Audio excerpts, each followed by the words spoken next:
Welcome back, everybody, and I am so excited about this episode. This is going to be a big one because we are talking about how to translate your experience into project management language. It is one of my number one requested topics to talk about, and we're getting into it today.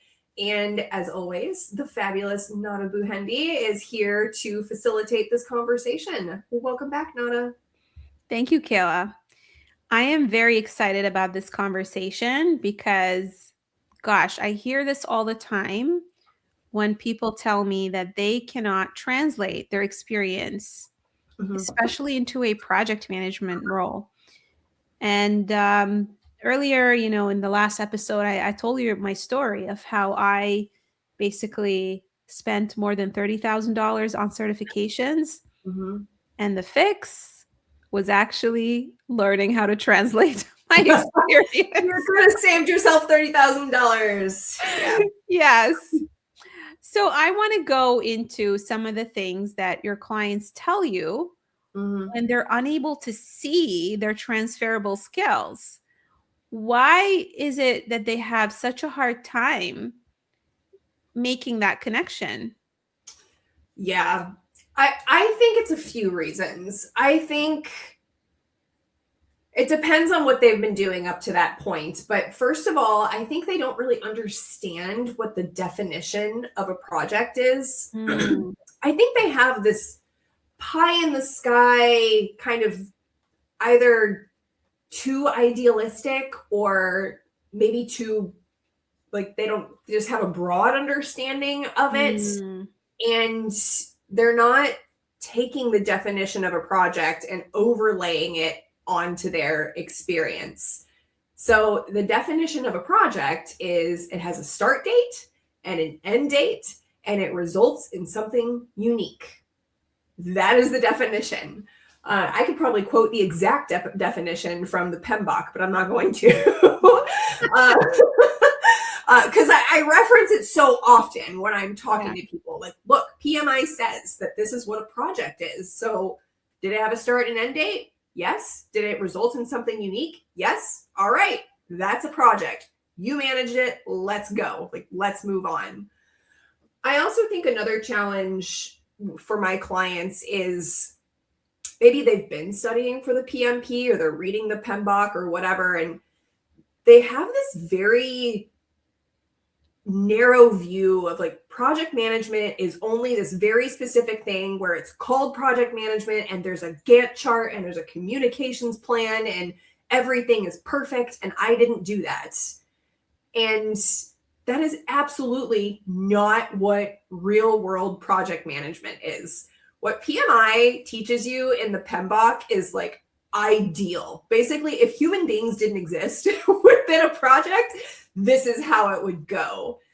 It gives you tools and techniques, but people they take that and like, no, this is the only way that project management goes. And if that's not exactly what I did, it's not a project. Yeah, that makes sense. So it sounds like, when people are applying for jobs and they're looking at job postings, maybe that's what creates all of that fear. Because I know when I was looking for jobs, I would see all of these things listed. And sometimes the job posting language is just so complex. You start doubting if you even are doing what they're asking you for. And then when you start closely looking at it, you realize, oh, well, I actually did do these things, but why did they describe it that way? It just sounds so complicated and fancy. Yeah, definitely. I mean, when you look at a job description, you do see some of these things like, stakeholder management and managing complex timelines and this and that, and just a very sterilized, formalized way of describing what someone's day-to-day role would be. And I mean, that's an HR issue. That's a whole bunch of issues that we're not going to get into. But I think people see that, they scan it, they get scared, and then they just move on rather than looking at it and saying, what does that truly mean? And did I actually do it? Yeah. Because when you stop and you analyze it a little bit closer, that's where it starts to click. But I think a lot of times job seekers are panicking, so they're just like applying to a bunch of jobs, like click, click, click, click, click, easy apply on LinkedIn. So they're not really looking at what they're applying to. That makes sense.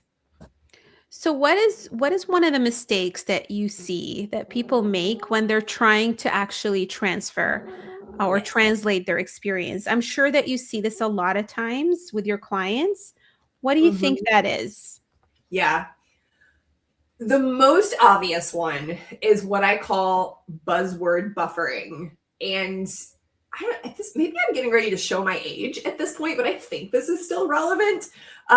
You remember Salt Bay? That meme, Salt Bay? No.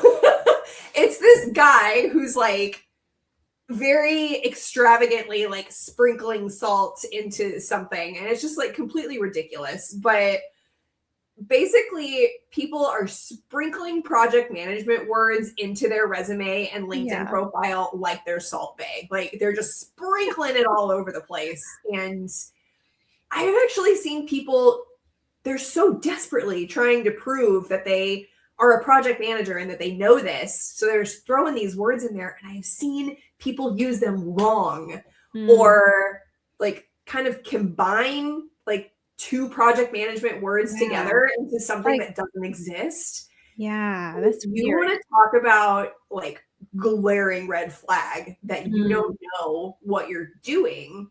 That is definitely it. And I'm going to tell you that real project managers don't speak like the PMBOK teaches project management. And thank God, because it is dry and it is boring, and you're not going to get anywhere sounding like a walking PMBOK. You need to sound like a human. yeah, when the context is missing, right? It's so obvious that you're just saying a bunch of stuff that is not true. Yeah. That's what it sounds like. It's just So, yeah, it's just a list of random things that you did with yeah, some project management terms sprinkled in. it makes you come across like you're trying too hard for sure. Yeah, it's a pick me girl. My clients will refer to it as I don't want to be a pick me girl. Yeah. Yeah. So what do they need to do instead?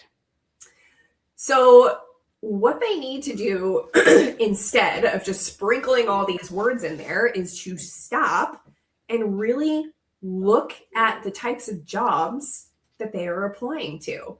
Sit down and look at a job description closely. And if you're going to tell me, Kayla, I don't have time, yes, you do. Because if you submit 10 applications where you're just sprinkling project management words in there and not being intentional about what you're saying, think about how much time it takes to do 10 applications that you're basically throwing in the garbage.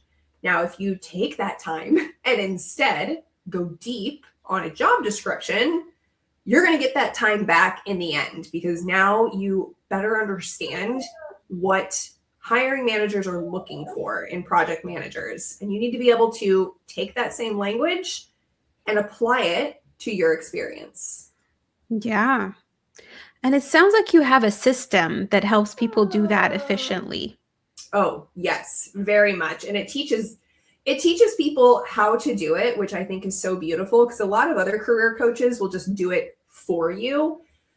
And what ends up happening, I actually used to do it for my clients, and I saw this happening.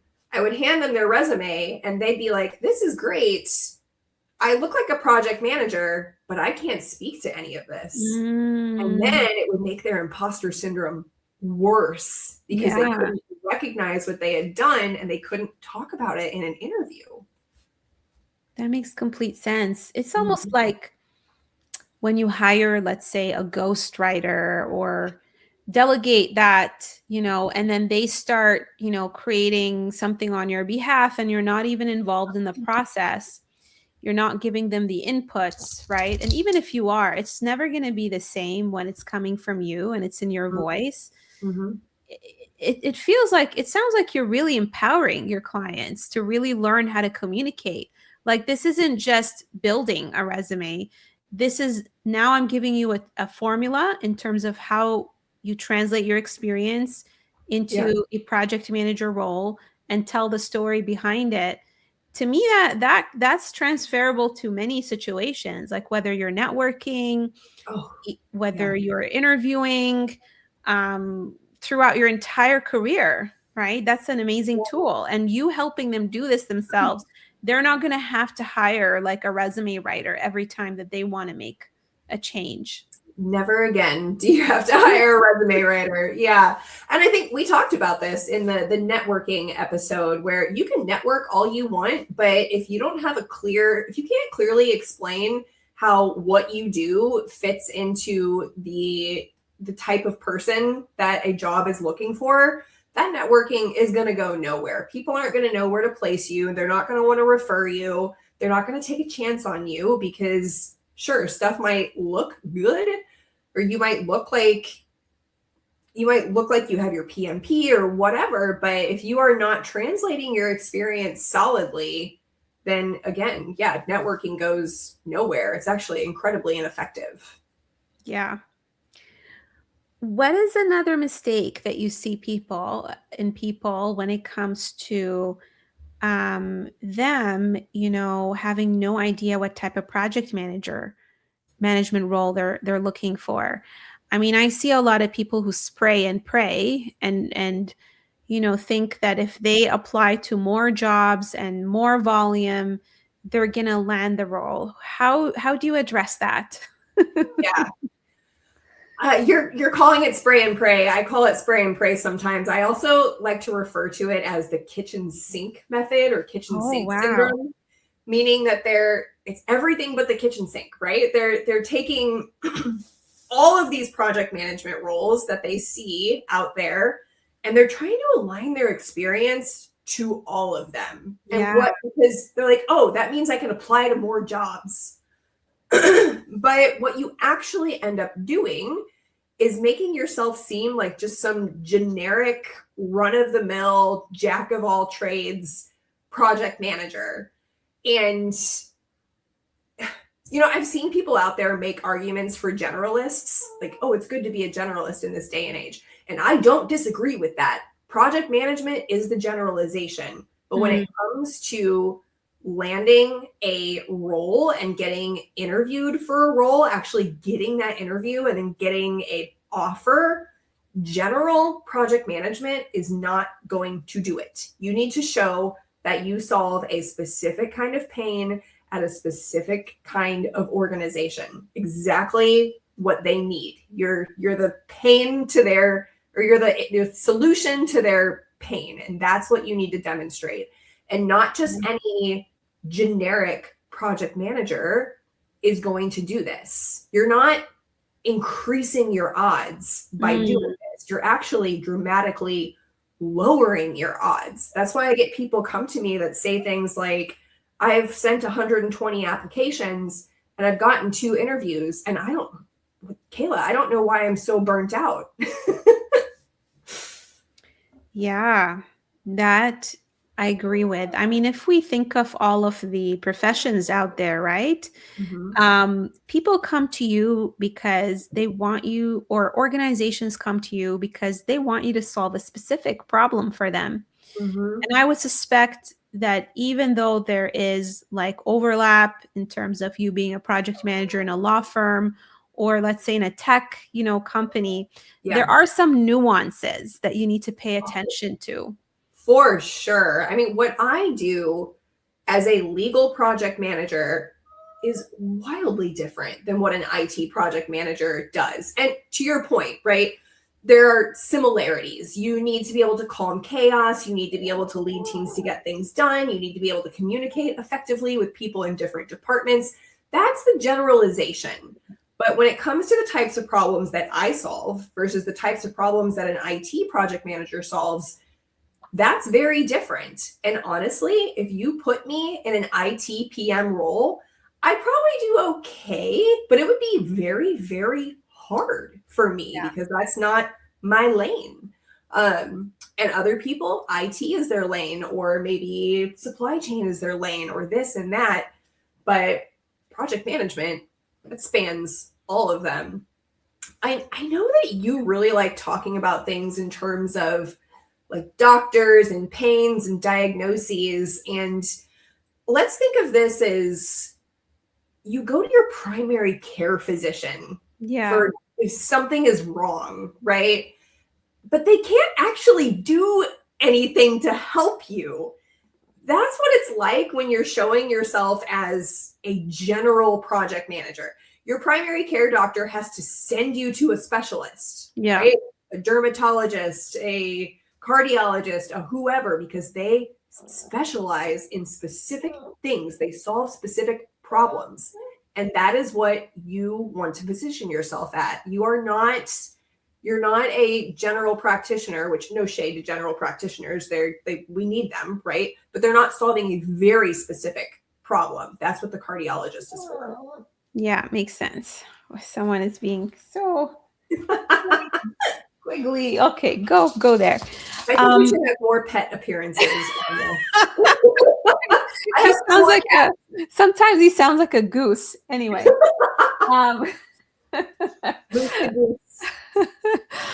So, I mean, I just want to make sure that, people understand this.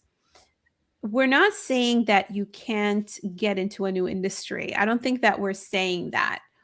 What we're actually saying the opposite. Like if there is an industry that you want to get into, or if you know that you're more likely to thrive in a particular environment, then it's important to actually highlight that and pay attention to it and show why you would be a really good, fit into that.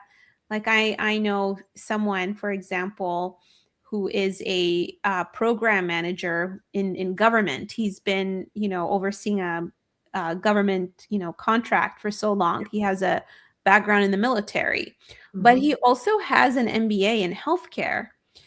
So if he wants to like position himself to land, to make that switch to healthcare, then he needs to pay attention to what a healthcare environment is looking for.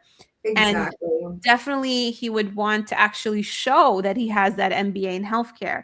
When you pay attention to those things, you start making those conscious decisions in terms of what to show in your experience. But if you're not focused and you don't know what you want, then even if you have that experience and you could be a good fit, you're not going to have that in your mind and you're not going to know to think that that's what I need to show from my experience, right? Exactly. Yeah. When I say that I would struggle as an IT PM, it's because it's just not how my brain works. Those aren't the type of you don't have problems that I interest solve. in going that I direction. have no interest. Like it's just not, it's not what I want. Now, I've talked about Ryan a few times on here. He came from the Marines and then he was in parking operations. He landed as an IT PM because he solves the types of problems that an IT PM solves. And we worked together to reframe his experience in a way that demonstrated that. And actually, he just messaged me the other day telling me that he just got assigned one of the most complex, like high-end projects at his new role as a project manager. He's been there for a couple months now. And I mean, that's the power of what demonstrating the types of problems that you solve. That's the power of that. Yeah. Having that focus is very important. It's not because you need to pigeonhole yourself, but for the purposes of landing that specific role in a particular point in time in your career, you need to be very self-aware in terms of what you're targeting. Because if I think of it from my background in terms of, being in the marketing world, I would say it's almost like you need to have multiple marketing departments to be able to target different, personas of roles, right? 100%. It's like Apple can get away with marketing to everyone because they're Apple. They're huge. But even Apple doesn't market to everyone, right? They're still niche down. Like even though it's a little bit broader in terms of like, they would be appealing to, let's say, a college, person and a professional, Yeah. there's still like commonalities. They know their brand identity so Yeah. well, right? Oh, for And so sure. Yeah. think It's the of whole it. Apple versus PC, right? Like, Yeah. Yeah. And now put that in perspective. If a large mhm. company is still niching down and is so clear in terms of what they target, and they Yeah. have a lot of resources and teams, think of you as one person. Yeah. You don't have the same resources, and that's more reason to Yeah. why you need to be focused and target that role. And it sounds like that's something that you also help people with, and it's very coupled with, it's very actually dependent, or Yeah. very like the translation is dependent on you helping them figure out what the right project manager role for them Yeah. is. Very dependent, to throw in another project management term. There is a dependency here. It is dependent on knowing what kind of PM you want to be. If you come to me and you say, Kayla, I just want to be a project manager, fine. I am definitely going to help you with that. But the first thing that we're going to do is we're going to figure out what type of project manager you are. And it doesn't even have to be industry specific, Nada. There's a lot of other, types of project management, like change management specialists, or process improvement project managers, things like that. There are different buckets that they fall into as well. But I am not going to let anyone I work with say that they just want to be a general project manager, because that is not going to resonate with anybody. That's not going to resonate with any hiring managers. Makes sense.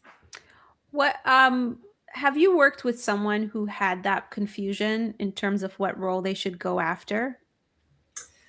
Oh, yeah, it's very common. I get this a lot from my clients at the beginning, right? When they want to do that kitchen sink approach because they think they're increasing the odds. And I have to explain to them, actually, no, because instead of putting 10% of your effort into, 20 resumes per week, 20 job applications per week rather, then let's put 100% effort into one or two and make sure that they are super targeted in alignment with what problems that you solve. And they're Yeah. always a little resistant on that. They're like, oh, but I don't want to pick. And we don't move forward until they pick. So it is more common than you would think. I had one client specifically who, she had a healthcare background, and it was kind of all over the place. And she was really struggling to pick, and struggling even more to really articulate her experience, and in the language of the types of jobs she was going after. And I want to talk about this a little carefully too, because I think some of this comes from a little bit of fear. Mm, And I think that's normal. It's normal to be scared. But in my program, we are scared and we do it anyway. I like Because, that. yeah, because that's where confidence comes from, right? Yeah. We're scared, we do it anyway. We might fail a couple times. All right, we do a retrospective, project management language. We do a retro on it. We see what went well, what could have gone better, what are we going to do differently, and we implement that plan, and we get iteratively better over time. Absolutely. Hey, if you are gonna land a project manager role, then you need to be brave in your career too and demonstrate that. Oh my gosh, yes. I mean, it really any role, but when you're a project manager, you are given so much, like, you need to do these things and get them done well. And you are, even though manager is in your title, you're given very little formal authority. So, Mm. yes, being confident and having faith in yourself, and being okay knowing I might make this decision and I might stumble a little bit. That is part of the job description. Yeah, absolutely. I feel like the work that you're doing is preparing people to be successful in their role, because Mhm. you are, as a project manager, going to have a lot of ownership and accountability, and you're going to have to learn to make tough decisions without having a lot of certainty. Oh, yes. And so if you can't do that in your own career, in terms of choosing a path without being 100% certain, Yeah. then how are you going to succeed managing a project? Because you're never going to have 100% certainty. Things are going to go wrong. People are going to get sick. You know, you're going to have to like herd people and make very, very tough calls. Yeah. So you Things need are to going to start go doing wrong. that. Risks are going to, materialize, and Yeah. it's just part of the job. And you have to be able to roll with the punches and learn from what happens. Now, I can only imagine that people are coming to you not knowing that this is an actual problem, that this is part of the reason why they're not landing the job. Part of the Mm-hmm. reason why they're not able to translate their experience is they're not committing to a path, right? In terms of the right project management role.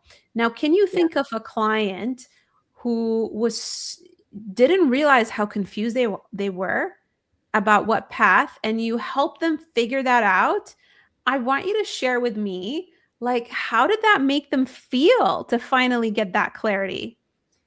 Oh my gosh. Yes. I had one client that was very resistant to this. And, I had to put on my project manager hat and say no in a diplomatic way, and, manage the situation as it was. But we we struggled a little bit through this together with, oh, how do I pick? How do I, take what I've done and reframe it? This is so hard. This is so overwhelming. And I'm sick of doing this. And after we got through all of that, she ended up telling me, she's like, Kayla, it was so valuable to do that, because now I can articulate my experience better than I ever could have if someone had, done this process for me, because I participated in my own experience, basically. I'm more confident. I can speak to what I do now. And I think something that is such a great outcome of this story is this client actually just signed up to get certified as a career coach Wow. because of, she told me the impact that I had on her, and she wanted to help people the same way, which is part of my story, right? So it just goes to show you how powerful this can be and how life-changing it can be. Wow. That's amazing. And did she end up getting offers? Like, what happened with her? Yeah. Yeah. So during her time with me, she got 4 offers. She actually had Wow. 3 simultaneous offers at one point that she was able to leverage against each other and get the best possible outcome because of how well she had narrowed down exactly what types of problems that she solved and aligned her experience with that. And then she ended up landing as an implementation manager, which is, different companies call project managers different things, but that is basically a project manager that specializes in implementing software. So she landed and got a very good salary and is very happy where she is. And that was in a span of the 3 months that she was working with you? Yes. That Yep. is By the such end a of our 3 short months. time, Yes. especially in this market, Yes. It's to get taking like 5 6 months to a offers. year. Wow, that's Yeah. incredible. So what is the other mistake that people face when it comes to, not translating their experience effectively? Yeah. This one is subtle. It's subtle and it's insidious. And I call it identity lag. And what this means is that your perception of yourself has not yet caught up to your skills.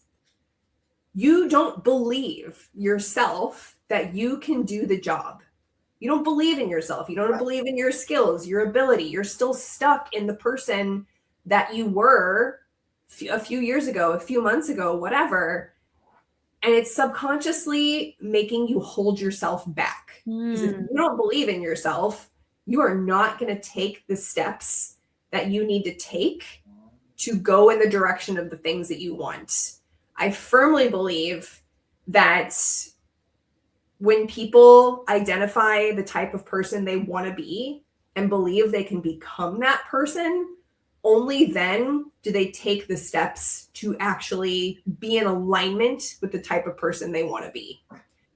So that belief comes first. And that is something we work on throughout my entire time. When Wow. clients work with me, that's a thing that we work on the whole time. Their beliefs, their self-perception, how they see their experience, how they see themselves as project managers, not just someone who does project management, but a project manager.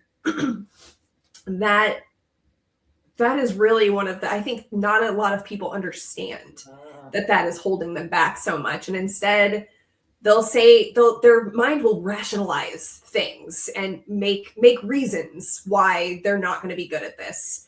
Things like, oh, that wasn't really a project that I did. Or I've heard this a lot. I didn't do anything. That was the team. Okay, that's the definition of project management. You get the team to do something. What I did wasn't that impressive. Oh, I was just doing my job. There's a lot of reasons why people will dismiss what they were doing as project. Oh, I didn't have the title. That's another one, a really big one. And it's so corrosive to your self-perception and your confidence. That's one of the big things that I help people overcome. Wow. So I'm going to summarize like all of these golden nuggets that you shared and the path that you take people through from, not being very certain that they can land the role to translating the experience effectively to believing that they can do this and landing the role. And I know that we are going to have an episode later on around interviews. Yeah. But what I'm hearing is that, what's going on is people are spending months and months percolating on this, right? Yeah. They're not sure if they can, they can be effective as project managers. They don't know how to translate their experience. They're guessing, maybe they're stuffing, their experience with terminology that they don't maybe understand because they haven't been in the field. Yeah. And then they're not doing it. They're not structuring their narrative in a way that makes sense and tells a story.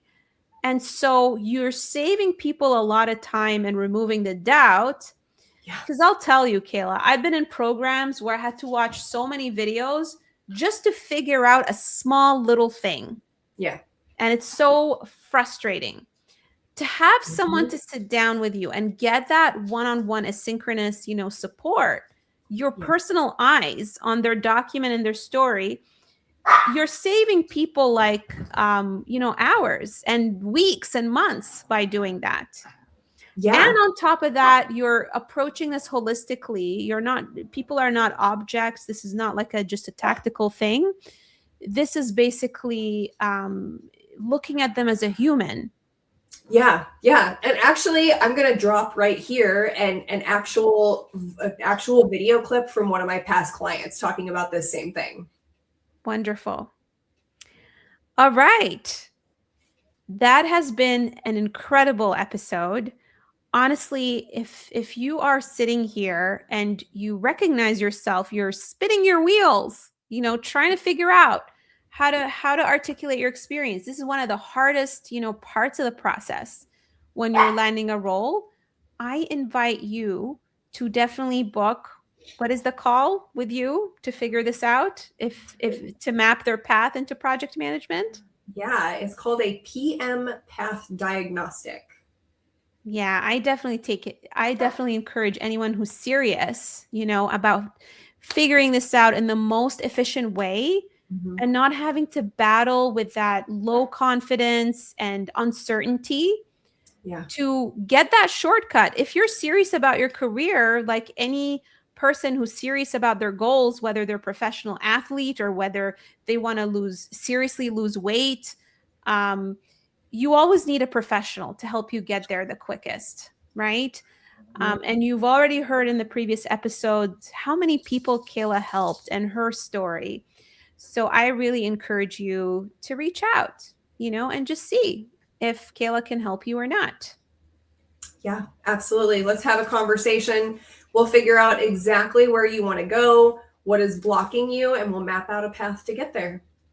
And if the person is not a fit, I know, Kayla, you're known to be very ethical Yeah. and to actually point people into other resources if Yes. they're not the right fit, right? And I know that you Yeah. have a large, volume of people who reach out to you.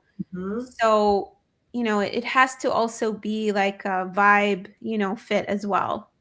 Yeah, yeah. I will say at this point, my calendar is booked out through the next 3 weeks, so Wow. very, very booked. And absolutely. I mean, if I feel like people are not the right fit or I am not the right person to help them, I will tell them because I don't believe in just working with people just to work with them. I want people to get the help they need. And if that's not for me, that's okay. I Yeah. will happily point them in the direction of something that can help them. So that's my personal moral belief. Yeah, I can tell that you really love helping people. I mean, at the end of the day, you have your full-time job.